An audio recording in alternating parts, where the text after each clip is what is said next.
What if your workflow needs to make a decision automatically? With Jotform Workflows, the if-else condition element allows you to create simple true or false logic that directs your workflow down the correct path based on form data. I'm Kayla with Jotform, and in this video, I'll show you how to use the if-else condition element to build smarter, automated workflows. In the Workflow Builder, click Add Elements on the left. Under Logic Elements in the Basic tab, drag and drop the if-else condition element onto your canvas. To configure it, click Add Conditions on the element. In the If-Else Condition Properties window, select a field from a form included in your workflow. Choose the status or comparison type, such as equals, greater than, contains, and so on.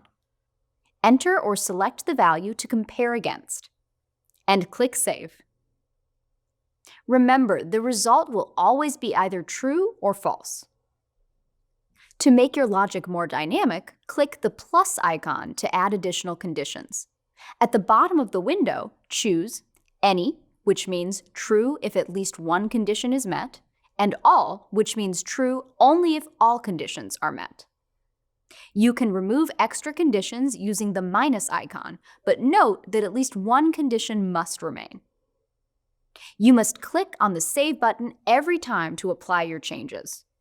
Once your condition is set, connect it to the other elements by drawing flow lines. Click Select Branch, then choose either True or False. You can update the conditions anytime by clicking the gear icon on the element. To keep your workflow organized, double-click the element name to rename it. For example, High Expense Check.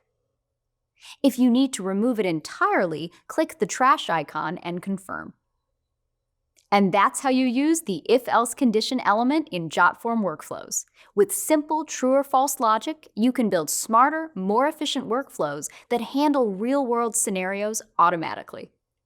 Thanks for watching, and we'll see you in the next Jotform Workflows video.